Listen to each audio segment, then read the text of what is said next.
Ahoy! And welcome to Prague, and welcome to another edition of the Masked Guide. Now, as you can see today, I'm not out and about on the beautiful streets of Prague, because at the moment the weather outside is frightful. But my apartment is so delightful. So today, it's going to be a bit like a Zoom meeting, which I expect that you're all familiar with by now. Apologies, I don't have a backdrop of the Golden Gate Bridge, the Eiffel Tower, or an impressive bookcase. No, just a poster of Jarek Zimmerman. Today, still an unrecognized Czech genius, and we're going to come back to him in a later episode. So now that you've all had a chance to look around at my background, can we please just focus on today's topic, Wenceslas, in Czech, Václav, and now St. Wenceslas, who helped to establish Christianity in this country during the 10th century. And he is one of the 6 Czech patron saints. Most countries only have one patron saint, but no, the Czechs don't skimp when it comes to patron saints. Now, those of you from English-speaking countries might recognize the name Wenceslas from the popular Christmas carol entitled Good King Wenceslas, and the two refer to the same person. So who was Wenceslas? Was he a king? And was he really good? Who murdered him? And why? Well, it is a story that has all the ingredients worthy of a plotline from the Game of Thrones. Betrayal, ambition, jealousy, and revenge. So what happened? Well, first, we need to go back over 1,000 years to the 10th century and the first Bohemian dynasty. Wenceslas was born around 907 into the Premyslid family, who were the first dynasty to have a major control and impact over what would become Bohemia and the Czech lands. The dynasty lasted up until 1306, but in this video we're only talking about the time up till the assassination of Wenceslas in 935. So Duke Boživoj, Wenceslas' grandfather, is seen as the start of the Premyslid dynasty. Boživoj converted to Christianity and married Ludmila, who was also very religious. They had 2 sons, Zbigniew and Vladislav. After Zbigniew died, his younger brother Vladislav became the heir apparent. Then he married Drahomira, and they had 2 sons, Wenceslas and Boleslav, and 4 daughters. Although Drahomira had been baptized before her marriage, it turns out that she was a closet pagan and the daughter of a pagan tribal chief, Haveli. So she didn't care about the Christian zeal from the other members of her family, and in time put her energy into trying to halt the spread of Christianity. After the death of Boživoj and her husband Vladislav's untimely death in 921, the Bohemian nobles designated Drahomira regent for her son Wenceslas.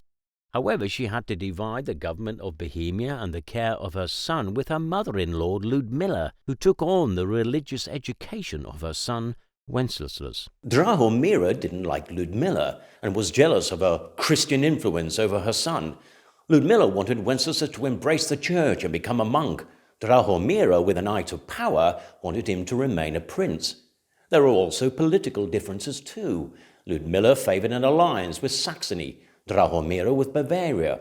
So in time, these tensions between them came to a boiling point when Drahomira decided that the only way forward was to remove any opposition to her ambitious plans. That meant she had to deal with Ludmila once and for all. Ludmila suspected that her life was now in danger, and so she fled from Prague to Tetchin Castle, which doesn't exist today. However, on the way, Drahomira's henchmen, Tunna and Gomen, tracked her down, attacked her, and strangled her with her own veil. Then Drahomira became sole regent and responsible for the welfare of Wenceslas, and also, being a pagan, started to make things difficult for the Christians. Despite being a teenager at the time, Wenceslas was not a pushover, and with the help of Christian noblemen took control and had his mother exiled. But Drahomira's plotting was far from over. She was still in contact with her other younger son, Boleslav.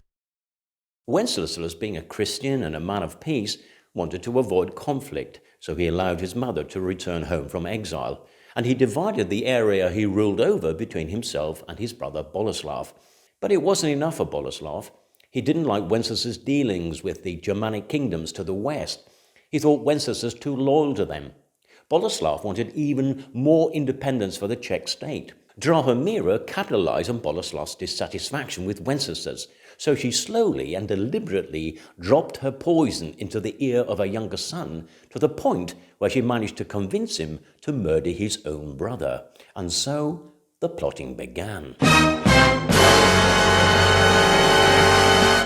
According to one biography, Boleslav invited Wenceslas to Stary Boleslav, situated about 35 kilometers northeast of Prague, to celebrate the feast of St. Cosma and Damian. After the service, Wenceslas accepted Boleslav's invitation to a banquet and to stay overnight. During the night, Boleslav plotted the murder of his brother with other conspirators. They would attack him as the prince went to church in the morning. The next day, as the prince went through the gate up to the church, his brother was waiting. They stopped to talk, and as Wenceslas was thanking his brother for his hospitality, Boleslav went to strike him with his sword. Wenceslas was able to defend himself, disarmed his brother, and hurried to the church door with the words, "God forgive you, brother." However, the door to the church was intentionally locked, and whilst holding on to the handle of the church door, he was attacked by Boleslav and his accomplices, and it said that Boleslav finished off his own brother by running him through with a lance. Ouch!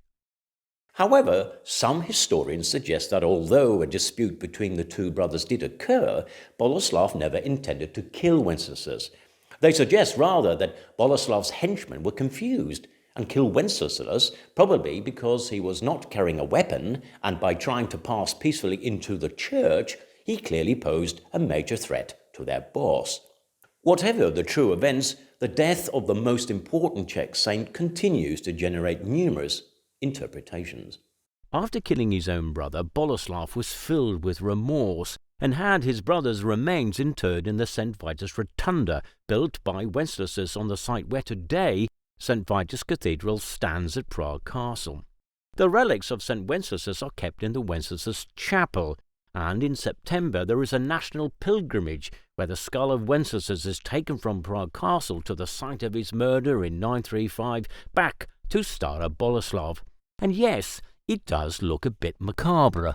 Also, somewhat ironically, Boleslav's son, Boleslav II, also known as the Pious, helped enormously to establish Christianity in the country. In addition, scholars and historians agree that Boleslav the Cruel, as he became known for murdering his own brother, and his son, Boleslav the Pious, played a major role in helping to establish the Czech state, and built up forces that allowed expansion of the territory. Also, in time, Boleslav's ambition, which was to have a Bohemian king with a hereditary title that could be passed from father to son, was eventually achieved with Ottokar I in 1212, when Bohemia was recognized as a full kingdom within the Holy Roman Empire and was given voting rights to elect future Holy Roman emperors. Also, the cult and legend of Wenceslas is ever present here in many different forms. Although a duke, after his death he was given the title king by a German king, Otto I. Wenceslas is honoured and remembered for being a martyr, a saint who gave his life for Christianity, even though it is more than likely that his death was because of politics rather than religion. But his legacy has endured and has been built on over the centuries. The crown of Wenceslas, part of the crown jewels of Bohemia, was created for the coronation of Charles IV. And it is said that over the following centuries, that when the Bohemian kings took the crown, he was only alone. The crown always belonged and will continue to belong to Wenceslas. The Chorale of St. Wenceslas is a church hymn and one of the oldest known Czech religious anthems. Its roots date back to the 12th century, and in 1918, with the formation of Czechoslovakia, the chorale was a contender for the Czech national anthem. So as you can see here, Wenceslas is and will continue to be omnipresent, but his story has reached other shores. As I mentioned previously, the name of Wenceslas is linked to one of the most popular Christmas carols in the English-speaking world, but a carol which is, ironically, relatively unknown here. So, how a 10th century Bohemian prince became the subject of a popular Christmas carol has a fascinating story that, as the history guy would say, deserves to be told. But not today. We will reserve that for a time closer to Christmas. So there we are. That's the story of Wenceslas and the events surrounding his murder and untimely death. If any of you have suggestions about places, people or events you would like me to cover here in Prague, please put your suggestions and comments in the section below. In the next few videos, we're going to be looking at some of the sites buildings and events in Wenceslas Square that have helped to shape the rich history of this country. If you have enjoyed this video, please don't forget to click and subscribe and hit the bell button so you get notified of future videos. And to play us out from this little video, we have a version of Good King Wenceslas performed by members of the Zimmerman English Theatre. So, take it away, boys.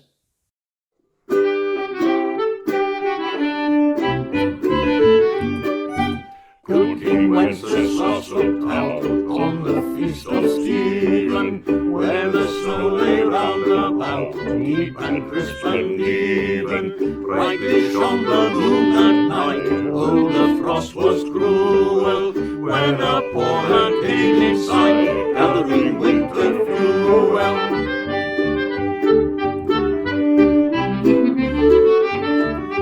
Page and monarch forfeit went together, though the rude winds wild lament and the bitter weather. Mark my footsteps, good my page, tread thou in them boldly. Thou shalt find the winter rages, freeze thy bloodless coldly.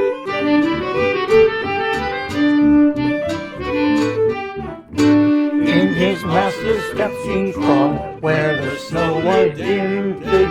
He was in the very sod which the saint had printed. Therefore Christian men